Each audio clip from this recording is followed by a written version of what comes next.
என் தாய் நாட்டுக்கு pollution control பண்ணக்கூடிய ஒரு ப்ராடக்ட்டை கொடுத்த ஒரு தமிழ் பெண்ணு. I love my business. Providing very less pollution அப்படின்றது ஒரு ஃபேக்டர் வந்து சொல்றோம். ஆனா இ வேஸ்ட் வந்து பெரிய கன்சர்னா வந்து நிற்கும். நான் ஒன்னும் முட்டாள் அல்ல, அதோட கம்பேர் பண்ணும்போது இது பெட்டர்னு சொல்றேன்.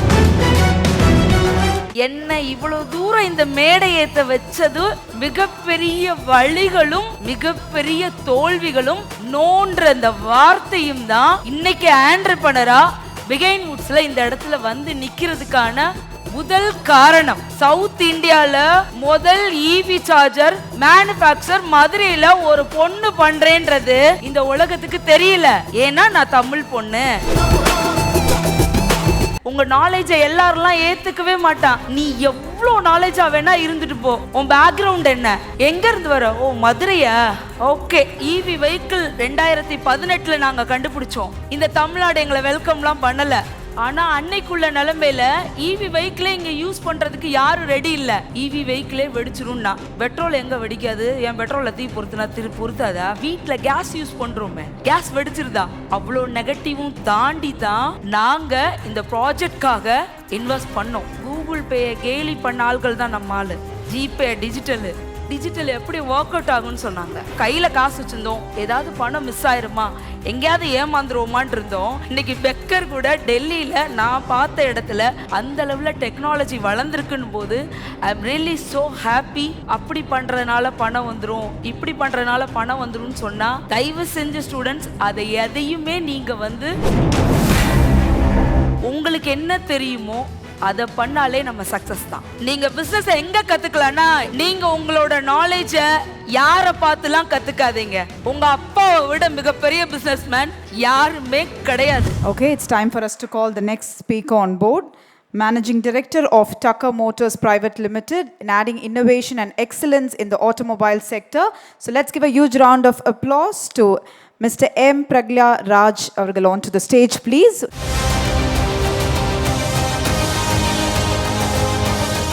என்னோட பேர் பிரகல்யா. மதுரையில இருந்து வந்திருக்கேன். கோபிநாத் அண்ணாவை நிறைய சேனல்ல பார்த்துருக்கேன். எனக்கு வாய்ப்பு வந்து எங்க ஊருக்கு அண்ணன் நிறைய வந்திருக்காரு மதுரைக்கு. ஆனா எனக்கு இந்த பிகைன் வுட்ஸ் இந்த இடத்துல அண்ணன் முன்னாடி நான் பேசுறதுக்கு அந்த ஆப்பர்ச்சுனிட்டி கிடைச்சதே I thanks to Behindwoods தான். அதுக்கு நான் ரொம்ப காட் கிட்டையும் ஆனால் உங்ககிட்டையும் இந்த வணக்கத்தை சொல்லி ஸ்டார்ட் பண்ணிடுறேன்.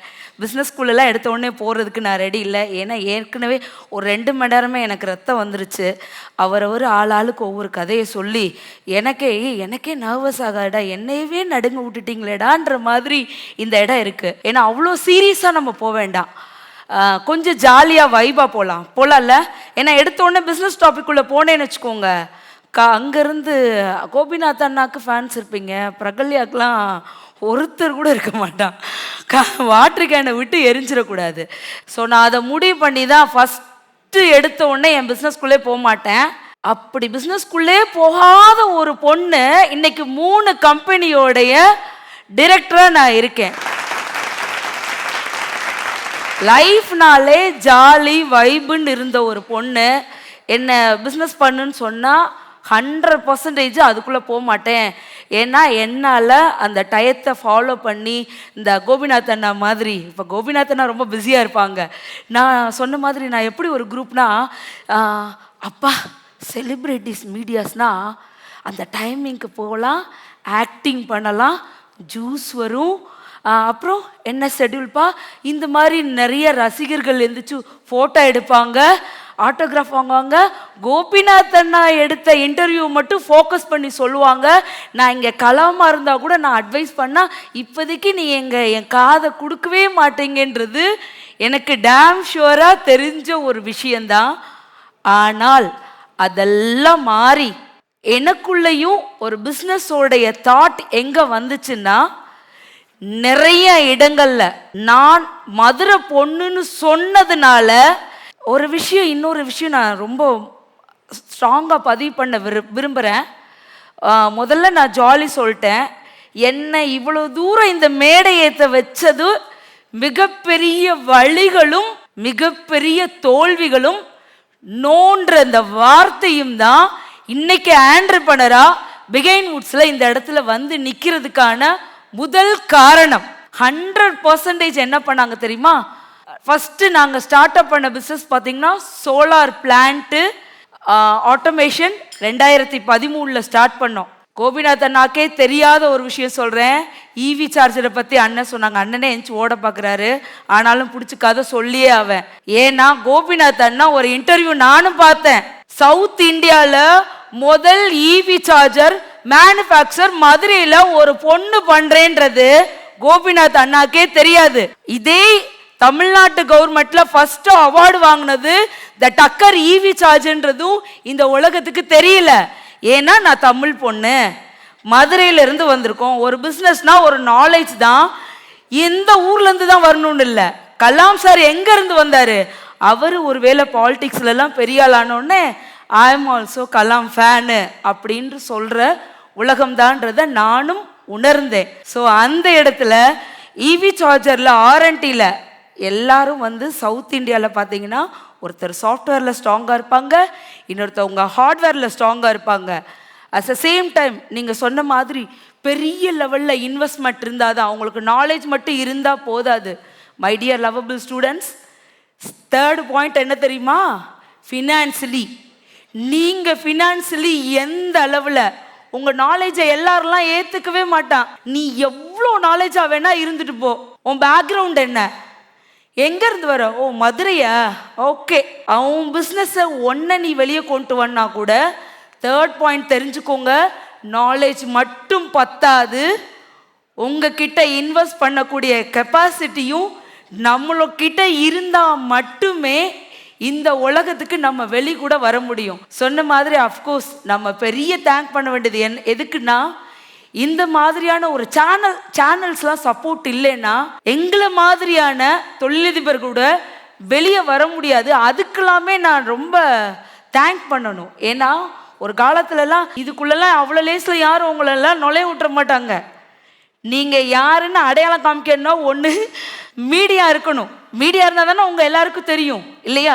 அந்த மீடியா சப்போர்ட்டும் இன்னைக்கு சப்போர்ட் பண்ணுற விதத்தில் நம்ம எல்லா நேரமும் டிவி பார்க்க முடியாது, இந்த மொபைலில் பார்த்துடலாம். இன்னைக்கு எல்லார பற்றியும் உங்களோட மொபைலில், அதுதான் டெக்னாலஜி பவர். அதே விஷயத்தில் சேம் லைக்கு இந்த மாதிரியான யூடியூப்பு சேனல் சப்போர்ட் வந்து பெரிய பெரிய சேனல் கூப்பிடுறதுக்கு முன்னாடி நல்ல ஞாபகம் வச்சுக்கோங்க, பெரிய சேனலில் நீங்கள் வரணுன்னா கூட இந்த மாதிரியான உள்ள ஒரு பிஸ்னஸ் டேலண்ட் பீப்புளை அடையாளம் காமிச்சு இப்படி ஒரு மேடை கொடுத்ததுக்கே நான் வந்து பிஹைண்ட் வுட்ஸ்க்கு ஹார்ட்லி தேங்க் பண்ணியே ஆகிறேன். பிகாஸ் நீங்கள் கண்டிப்பாக உங்களுக்கு கிடைச்ச ஆப்பர்ச்சுனிட்டி கூட இப்படி நீங்கள் மீட் பண்ணக்கூடிய பிஸ்னஸ் பீப்புளுக்கான வே கூட இந்த பிஹைண்ட் வுட்ஸ் கொடுத்த மேடை நாங்கள் படிக்கிற காலத்தில் எங்களுக்கெல்லாம் கிடையாதுங்க. நாங்கள் ஒவ்வொரு விஷயமும் தேடி தேடி தான், சொன்ன மாதிரி நாங்கள் 90s கிட்டு தேடி தேடி அலைஞ்சு ஒவ்வொரு விஷயத்தையும் கண்டுபிடிச்சி கொண்டு வர்றதுக்கும் ப்ரூவ் பண்ணுறதுக்கும் நிறைய தேடல்கள் இருந்துச்சு. ஆனால் நீங்கள் இப்போ உள்ள MBA ஸ்டூடெண்ட்ஸ் சொல்கிறேன், ரொம்ப லக்கி பர்சன். சொன்ன மாதிரி டிஜிட்டலாக எல்லாரோட பிஸ்னஸை பற்றியும் இருந்த இடத்துல உங்கள் முன்னாடி பார்க்க முடியும். ஓகே, ஓரளவுக்கு நல்லா உங்கள் மனசை கொஞ்சம் ரிலாக்ஸ் பண்ணிட்டேன். ஏன்னா எடுத்தோடனே பிஸ்னஸ் டாப்பிக்கில் போயிட்டு இங்கே ஒரு பொண்ணெல்லாம் பார்க்குறா, டே நீ எல்லாம் இவ்வளோ நேரம் மேபி கொஞ்சம் நாலேஜாக ரொம்ப இன்டெலிஜென்ட்டாக உள்ளவங்களுக்காக இப்போ டாபிக் உள்ளே வந்துடுறேன். நான் சிம்பிள் ஆஃப் பாயிண்ட்டு, இவி சார்ஜரில் சவுத் இந்தியாவில் மதுரையில் தான் மேனுஃபேக்சர் ஸ்டார்ட் பண்ணோம். ஆனால் அதுவே நிறைய பேர்த்துக்கு தெரியலை. ஆனால் எங்களை இந்த மாதிரி ஒரு மீடியா மூலமாக இந்தியா கவர்மெண்ட்டு இராணுவத்துக்கு தெரிஞ்சிருக்கு. என்னை அங்கீகரிக்காத மிகப்பெரிய தொழிலதிபர்கள் இன்வெஸ்ட்மெண்ட்க்கு நாட் ரெடி. பிகாஸ் நீ வேணும்னா நார்த் சைடில் வா, வேற மாநிலங்களுக்கு வர சொல்கிறாங்க, வேற நாடுகளுக்கு என்னை கூப்பிடுறாங்க. ஒரு விஷயத்தில் மட்டும் நான் ரொம்ப ஸ்ட்ராங்காக இருந்தேன், என் ஊருக்கு எல்லாரையும் வர வைக்கணுன்றதுல நான் ரொம்ப ஸ்ட்ராங்காக இருந்தேன். ஏன்னா நான் பட்ட கஷ்டம் என்னுடைய வருங்கால தலைமுறைகள் எந்த விதத்துலையும் பிஸ்னஸ் ஸ்டார்ட் அப்னா இங்கெல்லாம் இருக்காது, இங்கெல்லாம் இவ்வளோ பெரிய நாலேஜ்லாம் இருக்க மாட்டாங்கன்ற எண்ணத்தை உடைக்கணுன்ற விதத்தில் நான் பண்ண முயற்சியில் நம்மளுடைய இராணுவத்துக்கே என்னை நம்பி 5 கோடி ரூபாய் இன்வெஸ்ட் பண்ண யாரும் ரெடி இல்லைங்க. நான் கண்டுபிடிச்சது 8 வருஷத்துக்கு முன்னாடி 5 கோடி ரூபாய் இன்வெஸ்ட் பண்ண யாரும் ரெடி இல்லை. ஆனா இதே தமிழ்நாடு கவர்மெண்ட்ல நான் பெரிய அவார்ட் வாங்கினேன், யாருக்கும் தெரியாது. ஏன்னா இங்கெல்லாம் ஒரு பெரிய லெவல்ல வரணும்னா கூட உங்களுக்கு மீடியா ஃபேமஸ் இருந்தா மட்டும்தான். அது எந்த விதத்துல எனக்கும் இன்னைக்கு வளர்த்து விட்டுருக்குன்னா, இந்தியாவோட ராணுவத்துக்கு 5 கோடியை என்ன நம்பாதவங்களுக்கு 500 கோடி ரூபாய் ப்ராஜெக்ட் இந்தியா ராணுவத்துக்கு முதல் தமிழ் பெண் இவி சார்ஜர்ல மேனுஃபேக்சர் நமக்கு தான் கொடுத்துருக்காங்கன்றதுல இந்த இடத்துல என் அன்பான மாணவர்கள்கிட்ட நான் ஹார்ட்லி ஷேர் பண்றேன். ஸோ நீங்க உங்களோட நாலேஜை யாரை பார்த்துலாம் கத்துக்காதீங்க. உங்க அப்பாவை விட மிகப்பெரிய பிசினஸ்மேன் யாருமே கிடையாது. ஏன்னா நீங்க நினைக்கலாம் எல்லாரும் தனித்தனியா தொழிலதிபர் ஆனா மட்டும்தான் சக்சஸ் இந்த பிசினஸ் நினைக்கவே வேண்டாம். நீங்க ஃபேஸ் பண்ணக்கூடிய ஒரு வீட்டில் உள்ள ஒரு அம்மா கூட நம்மளோட பிசினஸ் உமன் தான். பிகாஸ் அது எப்படி எடுத்துக்காட்டுக்கு சொல்றேன்னா, மாசம் அப்பா ஒரு 15,000 சம்பளம் வாங்கி கொடுக்குறாருன்னா அதுல உங்க ஃபீஸு, வீட்டு வாடகை, சேவிங்ஸு. நீங்க பிசினஸ் எங்க கத்துக்கலாம்னா எங்களை மாதிரியோ இல்லை இன்னும் நிறைய பேர் மாதிரியெல்லாம் கத்துக்க வேணாம். முதல்ல கத்துக்க வேண்டியது உங்க அம்மா கிட்ட இருந்தே எப்படி நீங்க பிசினஸ்ல சேஃப்டி பண்ணலாம். ஏன்னா நெக்ஸ்ட் மந்த் வந்து என்ன மாதிரியான கமிட்மெண்ட்ஸ் இருக்குன்றது முதல் நம்மளுடைய பிள்ளையார் சொல்லியே நம்ம அம்மா தான். ஸோ அவங்க கிட்ட இருந்து கத்துக்கிட்டாலே நீங்க பிசினஸ் நாலேஜ் வந்துடலாம். சிம்பிள். செகண்ட் பாயிண்ட், 100% நல்லா தெரிஞ்சுக்கோங்க.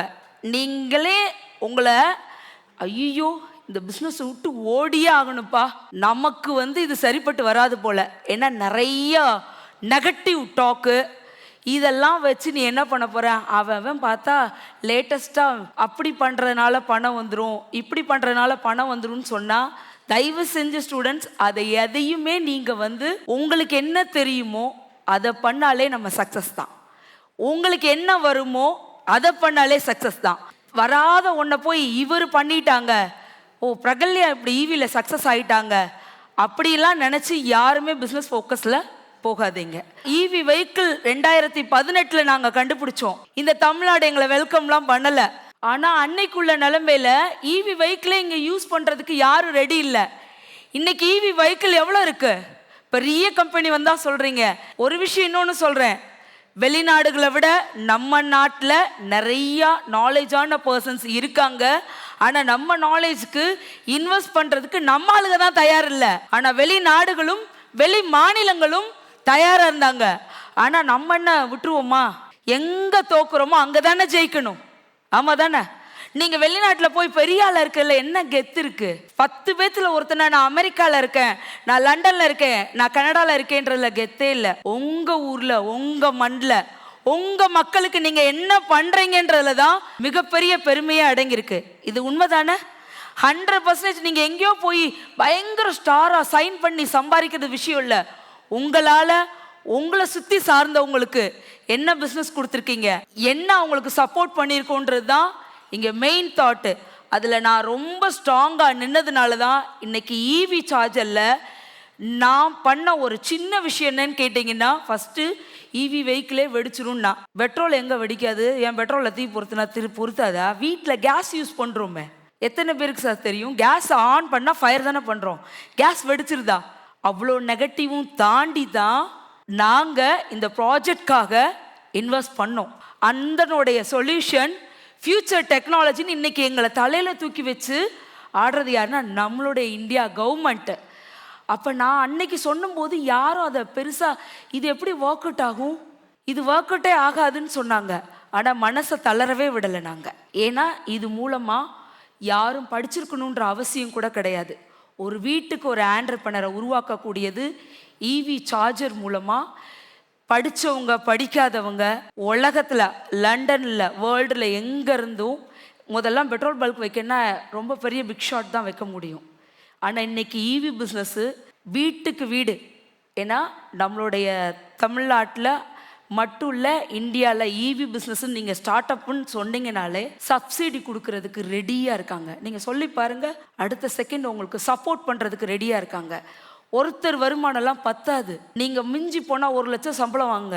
இன்றைக்கி நாம் போடுற காஸ்டியூமு நம்மளுடைய பேசிக் லைஃபே மினிமம் மாதம் 50,000 ரூபாய் ஆயிடுது. ஒரே குடும்பத்தில் ஒரு மனுஷன் அத்தனை பேருடைய விஷயத்தை எப்படி கிளியர் பண்ண முடியும்? ஆனால் இந்த ஈவி பிஸ்னஸ் மூலமாக மல்டியாக ஒரு குடும்பத்தில் அத்தனை பேரோட தேவைகளையும் கிரியேட் பண்ணக்கூடிய ஒரு பாசிவ் இன்கமாக எல்லாருமே தொழிலதிபராக ஆக முடியுன்றத நாங்கள் அன்னைக்கு பிரேக் பண்ணி இன்னைக்கு வீட்டுக்கு வீடு, தெருக்கு தெரு ஈவி சார்ஜர் எல்லாரும் பிஸ்னஸ் பண்ணலாம். எப்படி இட்லி கடை ரோட்டில் வச்சாலும் சாப்பிட்றோம், 5 ஸ்டார் ஹோட்டலில் இருந்தாலும் காட்டுற விதம் தான் வித்தியாசம். சேம் லைக் ஈவி பிஸ்னஸ் கூட இந்த பொல்யூஷன் நம்ம தாய்நாட்டை பொல்யூஷன் கண்ட்ரோலுக்கு ஒரு நல்ல விஷயத்தை கண்டுபிடிச்சிட்டுலாம் நீங்கள் வந்தீங்கன்னா அவ்வளோ லேஸில் அங்கீகாரம் கிடைக்கல. ஆனால் அன்னைக்கு நாங்கள் கொஞ்சம் கூட மனம் தளர்ந்து எவ்வளோ இன்வெஸ்ட் பண்ணி எதுக்கு இப்படி நான் இந்த நாட்டுக்கு பண்ணணும்னு நினச்சிருந்தேன்னா இன்னைக்கு இந்த மேடையில் உங்ககிட்ட நின்று நானும் ஒருத்தியாக நின்று பேச முடியாது. இந்த மேடையில் நான் இன்னைக்கு நிற்கிறதுக்கு காரணம் இது. எதுக்காக உங்ககிட்ட சொல்கிறேன்னா, பிஸ்னஸ் நாலேஜ் ஆல்ரெடி உங்கள் எல்லாருக்கும் பயங்கரமாக இருக்கும். ஏன்னா because of not like 90s கிட்டுக்கும் 2K கிட்டுக்கும் ரொம்பவே வித்தியாசம் இருக்குதான். உங்களுக்கு உலகம் என்னன்றது உங்களுக்கு தெரியும். ஆனால் அதை நாங்கள் தெரிஞ்சுக்கிறதுக்கே ரொம்ப எக்ஸ்பீரியன்ஸ் பண்ணிட்டு தான் இந்த இடத்துக்கு வந்திருக்கோம். சிம்பிள் ஆஃப் பாயிண்ட், உங்களுடைய க்ரியேட்டிவை தைரியமாக யார் நோ சொன்னாலும் நீங்கள் முயற்சி பண்ணி சக்ஸஸ்ஃபுல்லாக பிஸ்னஸாக அதை எப்படி கன்வெர்ட் பண்ணுறது, எந்த இடத்துலையும் நம்மளை நோ சொல்லிட்டாங்க நம்ம இதுக்கெல்லாம் சரியில்லைன்னு நினச்சா அந்த வார்த்தைகளை கொஞ்சம் கூட மைண்ட் பண்ணாமல் அதை மீறி நம்ம வரும் பொழுது 100% உங்களுடைய நாலேஜ் இந்த உலகத்தை திரும்பி பார்க்க வைக்கும். செகண்டு, அதுக்கான சரியான தேடல் கிட்ட போகணும். இதே கூகுள் பேயை கேலி பண்ண ஆள்கள் தான் நம்ம ஆள். ஜிபே டிஜிட்டல் எப்படி ஒர்க் அவுட் ஆகும்னு சொன்னாங்க, ரைட்டா? டிஜிட்டல்லாம் யார் யூஸ் பண்ண முடியும்னு என்னோட எக்ஸ்பீரியன்ஸு. நான் இதே சென்ட்ரல் கவர்மெண்ட்லேருந்து எனக்கு அழைப்பு வந்தப்போ டெல்லி போயிரும்போது அங்கே ஒரு பெக்கர் லேடி ஜிபே நீ உன்கிட்ட காசு இல்லைன்னா QR ஸ்கேனை காமிக்கிறாங்க. அப்போ டெக்னிக்கலி இவ்வளோ தூரம் அதே ஜிபேவை நம்ம யாரும் ஏற்றுக்கல. இது எப்படி ஒர்க் அவுட் ஆகும்? கையில் காசு வச்சுருந்தோம், ஏதாவது பணம் மிஸ் ஆயிருமா, எங்கேயாவது ஏமாந்துருவோமான் இருந்தோம். இன்னைக்கு பெக்கர் கூட டெல்லியில் நான் பார்த்த இடத்துல அந்த லெவலில் டெக்னாலஜி வளர்ந்துருக்குன்னு போது I am really so happy. Because நான் ஒரு ஃப்யூச்சர் டெக்னாலஜியை என் தாய் நாட்டுக்கு தூய்மையான பசுமை நிறைந்த பொல்யூஷன் கண்ட்ரோல் பண்ணக்கூடிய ஒரு ப்ராடக்டை கொடுத்த ஒரு தமிழ் பெண்ணு, அது மதுரையிலேருந்து நான் வந்திருக்கேன்றதுலே ஐ லவ் மை பிஸ்னஸ். அவ்வளோ லவ் பண்ணுறேன் என்னோட பிஸ்னஸை. பிகாஸ் என் நாட்டுக்கு என்னோட ப்ராடக்ட்டு என்னோட மக்களுக்கு என் நாட்டுக்கு பொல்யூஷன் கண்ட்ரோல் நான் இல்லாமல் போன காலங்கள் கூட ஃப்யூச்சரில் இப்படி ஒரு பிஸ்னஸ் அவ்வளோ பொல்யூஷன் கண்ட்ரோலுக்கு நானும் ஒரு உறுதுணையாக இருந்திருக்கேன்றதையே நான் ரொம்ப ப்ரௌடாக ஃபீல் பண்ணுறேன். இந்த எனக்கு நிறைய நேரங்கள்லாம் தேவையே இல்லை. ஏன்னா நான் சொல்ல வேண்டிய மெசேஜை உங்கள்கிட்ட கிளியராக சொல்லிட்டேன். Thank you so much all. Thank you. கேள்வி கேட்க ஐடியா இருக்கீங்களா?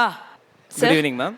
Very good evening sir. எனக்கு இந்த ஈவி சம்மந்தப்பட்டவங்க யாரை மீட் பண்ணாலும் இந்த கேள்வி கேட்கணும்னு நினச்சேன். என் முன்னாடி இவ்வளோ நேரம் நீங்கள் ஈவியை பற்றி பேசிட்டீங்க, கேட்காம இருந்தால் நல்லா இருக்காது. ஈவின்றது வந்து ஒரு சில ஃபேக்டர்ஸை முன்னாடி நிறுத்து தான் இப்போ வந்து ஈவின்றது வந்து ரொம்பவே அதிகமாக வந்து ப்ரமோட் பண்ணிட்டும் இருக்காங்க, பப்ளிக்கும் வாங்கிட்டு இருக்காங்க. அதில் ஒன்று பார்க்க போனாக்கா காஸ்ட் எஃபெக்டிவ், ஓகேவா. ரெண்டாவது பார்க்க போனாக்கா க்ரீன் எனர்ஜி, ஓகேவா. ஸோ இப்போ வந்து பொல்யூஷன் கம்மியாகுது அப்படின்ற மாதிரி சொல்கிறாங்க. இப்போது பொல்யூஷன் கம்மியாகுதுன்றதுல எனக்கு ஒரு கொஷின் இருக்குது, அது நான் ரெண்டாவது வரேன். அதுக்கு முன்னாடி வந்து காஸ்ட் எஃபெக்டிவ் அப்படின்றதே வந்து அப்ஃப்ரண்ட்டாக பார்க்க போனாக்கா ஈவி வெஹிக்கிள்ஸோட காஸ்ட் அதிகமாக தான் இருக்குது. நீங்கள் இன்னுமே பார்த்தீங்கன்னாக்கா ஒரு வெஹிக்கிள் ஒன்று நான் ஓன் பண்ணணும்னு நினச்சேன்னாக்கா அது ஈவி வெஹிக்கிள் ஓன் பண்ணுறதுன்றது வந்து எனக்கு கஷ்டமாக தான் இருக்குது, ஓகேவா. சார்ஜிங் பாயிண்ட்ஸ்ன்றது ரெண்டாவது, எனக்கு அது வந்து இன்னொரு பாயிண்ட் ஆஃப் கஷ்டமாக தான் இருக்குது. இப்போ நான் இருக்கிறது ஒரு ஃப்ளாட்லன்னு வச்சுக்கோங்களேன், நான் பார்க்கிங் இருக்கிற இடத்துல என்னால் வந்து வைக்க முடியல. அப்படி வைக்கணும் அப்படின்னாக்கா அதுக்கு நான் தனியாக ஒரு இன்வெஸ்ட்மெண்ட் பண்ண வேண்டியது இருக்குது. சரி. ஆனால் அது வந்து பேசேஜ் இடமா இருக்கும். அப்போ நான் எங்கே வெஹிக்கிள் பார்க்கிங் எனக்கு ப்ரொவைட் பண்ணியிருக்காங்களோ அது வரைக்கும் அங்கே நான் கரண்ட் எடுத்துகிட்டு போனோம் அப்படின்னாக்கா அதுக்கு எக்ஸ்ட்ரா எக்ஸ்பென்சஸ் ஆகுது. இதெல்லாம் நான் இன்வெஸ்ட்மெண்ட்டில் போடுறேன். இதெல்லாம் நான் இன்வெஸ்ட்மெண்ட்டில் போட்டதுக்கப்புறமா வண்டியோட ரீசேல் வேல்யூன்றது பார்த்தாக்க இப்போ I am a person who drives a lot. Okay. ஓகேவா, எனக்கு வந்து பிடிக்கும் வண்டி ஓட்டுறது பிடிக்கும். நான் வந்து நிறைய ஓட்டுவேன். ஒரு வருஷத்துக்கு 1,00,000 கிலோமீட்டர் நான் ஓட்டிடுவேன். அப்போ வந்து எனக்கு பேட்டரி லைஃப் சீக்கிரம் போயிடுது, மோட்டார் லைஃப் சீக்கிரம் போயிடுது. எனக்கு இது ரெண்டும் போனதுக்கப்புறம் இதை ரீப்ளேஸ் பண்ணுற காஸ்ட் வந்து 80 to 90% வந்து அதிலே கவர் ஆகிடுது. எனக்கு அப்படி பார்க்கும்போது எனக்கு ஒரு பெட்ரோல் இன்ஜின் ஓட்டுறதோ ஒரு டீசல் இன்ஜின் ஓட்டுறதோ எனக்கு காஸ்ட் எஃபெக்டிவாக படுது அந்த இடத்துல, rather then going in for a EV vehicle. So அப்போ இந்த ப்ராப்ளம் இதில் சால்வ் ஆகுமா? First question. செகண்ட் கொஷின், எனக்கு வந்து க்ரீன் எனர்ஜின்றது ஒன்று சொல்கிறோம், we are providing very less pollution அப்படின்றது ஒரு ஃபேக்டர் வந்து சொல்கிறோம். ஆனால் வேஸ்ட் வந்து இப்போது நெக்ஸ்ட் என்ன ஆகுனாக்கா அது ஒரு பெரிய கன்சர்னாக வந்து நிற்கும். அந்த கன்சர்ன் பார்க்க போனீங்கன்னாக்கா இப்போ நான் பேட்டரியே நான் வந்து டிஸ்ட்ராய் பண்ணணும்னு வச்சுக்கோங்களேன். இப்போ ஆல்ரெடி எக்ஸிஸ்டிங் பேட்டரிஸே வந்து ரீசைக்கிளோ பெருசாக இது பண்ணல. எனக்கு தெரிஞ்சு இன்னும் ஒரு 50 இயர்ஸோ 100 இயர்ஸ் கழிச்சு இந்த வேஸ்ட் ரொம்ப அதிகமாக இருக்குமோ? நம்ம ஒரு பாயிண்ட்ல வந்து எனக்கு இது பெரிய ஹெட்டேக்காக மாறுமோன்ற ஒரு கொஷின் எனக்கு இருக்கு. உங்களுக்குள்ள இருக்கு. முதல் கேள்விக்கு பதில் சொல்கிறேன். லாக்டவுன் வந்திருந்தப்ப எத்தனை பெட்ரோல் பல்க்கு க்ளோஸாக இருந்தது? எத்தனை பேர் உடம்பு முடியாமல், வெஹிக்கிள் மூவ் பண்ண முடியாமல், டிபென்ஸுன்றது ஈவியோட ஃபஸ்ட்டு கல்ச்சரே தெரிஞ்சுக்கோங்க.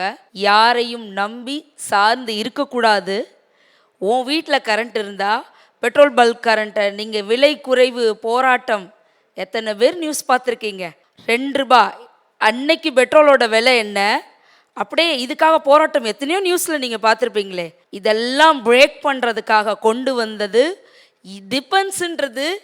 இப்போ அதை எங்கே ஸ்டார்ட் பண்ணணும்? லாக்டவுனில் தான் ஸ்டார்ட் பண்ணோம். ஏன்னா நான் என் வீட்டை விட்டு வெளியே போக முடியல, பல்க்கு க்ளோஸு, என் அம்மா உடம்பு முடியல. ஆனால் என் வீட்டில் கரண்ட் இருந்ததா என் வெஹிக்கிள் எடுத்து நான் எந்த பெட்ரோல் பல்கையும் தேடணுன்ற அவசியம் இல்லை. ரைட்டா? என்கிட்ட கேஷ் இருக்கணுன்ற அவசியம் கூட இல்லை. EV வெஹிக்கிள் யூஸ் பண்ணுறதுக்கு சொல்கிறேன். இன்றைக்கி பெட்ரோல் போட எத்தனை பசங்க காசு இல்லாமல் அவன் ஃப்ரெண்டோட பைக்கில் வந்திருக்கான். உங்களுக்கு அந்த எக்ஸ்பீரியன்ஸ் பார்த்துருக்கீங்களா? பைக்கு எடுத்துகிட்டு வர்றோன்னு வச்சுக்கோங்களேன். இன்றைக்கி மச்சான் காலேஜுக்கு வீட்டில் கேஷ் இல்லைடா, பட் ஒரு EV வெஹிக்கிள் வச்சுருக்கவன் வீட்டில் பாருங்கள், காசே வேண்டாம், அவன் வீட்டில் கரண்ட் இருந்தால் போதும், அவன் சார்ஜ் பண்ணிக்கிட்டு. இன்றைக்கி இன்னொரு பாயிண்ட்டு நீங்கள் சொன்னீங்களே, இன்றைக்கி மிகப்பெரிய ஆரம்பத்தில் நான் ஃபஸ்ட்டு தமிழ்நாட்டில் ஃபஸ்ட்டு EV கார் நான் தான் வாங்கியிருந்தேன். ஏன் EV மேலே இன்ட்ரெஸ்ட்னா, இந்த லாக்டவுன் தான் என்னை இவ்வளோ மாற்றுனது, இந்த பெட்ரோல் பிரச்சனை தான் இவ்வளோ மாற்றுனது, இந்த பொல்யூஷன் தான் இவ்வளோ தூரம் என்னை இது மேலே இன்னும் லவ்வை கொண்டு வர வச்சது. இந்த பொல்யூஷன் பிரச்சனை, ஃபினான்சியலி பிரச்சனை, தென் இன்னைக்கு உள்ள நிலைமையில் சார் EV வச்சுருக்கவங்க, இப்போ நீங்களே ஒரு பெரிய பிஸ்னஸ் மேனாக கூட இருந்துட்டு போங்க சார், இல்லை நம்ம வீட்டில் ரிட்டையர்டு இங்கே இருக்காங்களே ரிட்டையர்ட் ஆயிடுறாங்க, அந்த பணத்தை எந்த பிஸ்னஸ்லேயும் நம்பி நீங்கள் போட முடியுமா? Fixed deposit. ஒரு EV மிஷினில் நீங்கள் இன்வெஸ்ட் பண்ணும்போது நீங்கள் இல்லாட்டினா கூட உங்கள் பரம்பரையே அந்த ரெவன்யூவை அனுபவித்து மாதம் நீங்கள் கொடுக்க வேண்டிய வருமானத்தை ஒரு EV சார்ஜர் மிஷின், பெரிய பெரிய முதலாளிகள் தான் சார் பெட்ரோல் பல்கவே வாங்க முடியும் லைசன்ஸு. பட் EV சார்ஜரு உங்கள் வீட்டுக்கு வந்து பாருங்கள். அதை பற்றி தெரிஞ்சிருக்கீங்களா? கவர்மெண்ட்டு ஏஜ் லிமிட்டே இல்லாத ஒரே பிஸ்னஸ் என்ன தெரியுமா? EV மிஷினை போய் கேட்டு பாருங்கள். கவர்மெண்ட்டு ஏஜ் லிமிட்டு எந்த குவாலிஃபிகேஷனும் தேவை கிடையாது. இதுக்கு யாரும் MBA படிச்சிருக்கணும்னு அவசியம் இல்லை, அவங்களுக்கு ஏஜ் லிமிட் தேவையில்ல. நானே இல்லாமல் போனால் கூட என் குடும்பம் நம்பிக்கையாக மந்த்லி இருந்த இடத்துல ஸ்மார்ட் டெக்னாலஜி சார், இங்கே இருந்துட்டு அமெரிக்காவில் என் வெஹிக்கிளில் எத்தனை மணிக்கு எவ்வளோ நேரம் சார்ஜ் போட்டிருக்கான், எந்த திருட்டும் நடத்த முடியாது. ஏன்னா என்னோடய ஃபோனில் நான் அமெரிக்காவில் இருக்கேன், நான் வச்சுருப்பேன் 10 fuel station, EV station. Fuel ஸ்டேஷனில் கூட நான் ஒருத்தனை டிபெண்ட் பண்ணி தான் இருக்க முடியும். ரைட்டா? எங்கே அங்கேருந்து பெட்ரோல் வந்துருச்சான்னு அவனை டிபெண்ட் பண்ணணும். செகண்ட் ஆஃப் பாயிண்ட்டு, என்கிட்ட கரெக்டாக கொடுக்குறாங்களா கணக்குன்னு.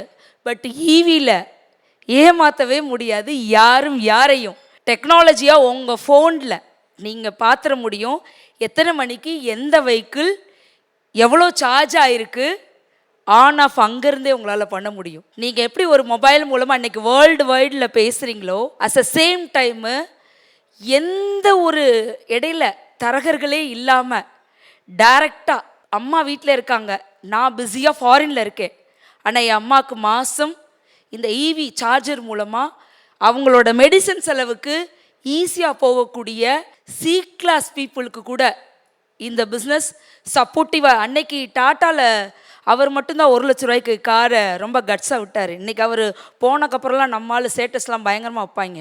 எப்போவுமே நம்ம போனக்கப்புறம் தான் நம்ம வேல்யூ தெரியும். இருக்கையில் எவனையும் கொண்டாடவே மாட்டாங்க. அப்படின்னு தான் இருப்பான். ஆமாவா இல்லையா சார்? எந்த டெக்னாலஜிக்கும் இதே தான். ஆனால் ஃப்யூச்சரை முன்னாடியே ஒருத்தன் சொல்லியிருப்பான். இப்போ நம்ம வீடியோவே பாருங்களேன், முன்னாடியே இதெல்லாம் சொல்லியிருப்பாங்க, அவனை தேட மாட்டோம். இதுதான் நம்மளுடைய கல்ச்சரும் இருக்குது. ஸோ ஈவி வெஹிக்கிளை பொறுத்தளவு நீங்கள் பண்ணக்கூடிய இன்வெஸ்ட்மெண்ட் எல்லாமே, அப்படி இல்லாமல் எல்லா பெரிய கார் கம்பெனிஸும் இன்றைக்கி முதல்ல ஸ்டார்ட் அப் நீங்கள் சொன்னீங்க பாருங்கள், லைக் சின்ன லெவலில் தான் நீங்கள் ட்ராவல் பண்ண முடியும். உள்ளுக்குள்ளே நான் ஊரில் சுற்றலாம், ஆனால் அதே இது நான் தைரியமாக ஒரு பெங்களூர், ஒரு சென்னை, எங்கேயுமே போக முடியாமல் இருந்தது. இன்றைக்கி லீடிங்கில் உள்ள எல்லா கார் கம்பெனி, எந்த ஃபியூவல் கார் நீங்கள் வந்து சர்வீஸ் பண்ணாமல் ஃப்ரீயாக உங்களுக்கு வருஷம் ஃபுல்லாக கொடுத்துக்கிட்டு இருக்காங்க. எல்லா காருக்குமே பேட்ரி, நீங்கள் ஃபோன் வாங்குறீங்க, ஒரு சார்ஜர் கேபிள் வாங்குறீங்க, ஃபால்ட்டு வரும், சர்வீஸ் வரும். சேம் லைக் எல்லா ப்ராடக்ட்லேயுமே அப்படி தான் இருக்கும். இதுக்கு 100%ன்னு சொல்கிறதுக்கு நான் ஒன்றும் முட்டாள் அல்ல. அதோட கம்பேர் பண்ணும்போது இது பெட்டர்ன்னு சொல்கிறேன். நீங்கள் டிபெண்ட்ஸுன்றது வேண்டாம், உங்ககிட்டே இருக்கும். ஃபினான்ஷியலியும் சரி, லைக் யாரையும் நம்பாமல் அது மூலமாக பிஸ்னஸும் கொண்டு வர முடியும். இன்றைக்கி ரொம்ப சூப்பராக பெரிய பெரிய வெஹிக்கிள்ஸ்லாம் பார்த்தீங்கன்னா ஒரே சிங்கிள் சார்ஜரில் சென்னை வரைக்கும் போகிற அளவுக்கு இருக்குது. Thank you so much. Thank you. Love you. Thank you.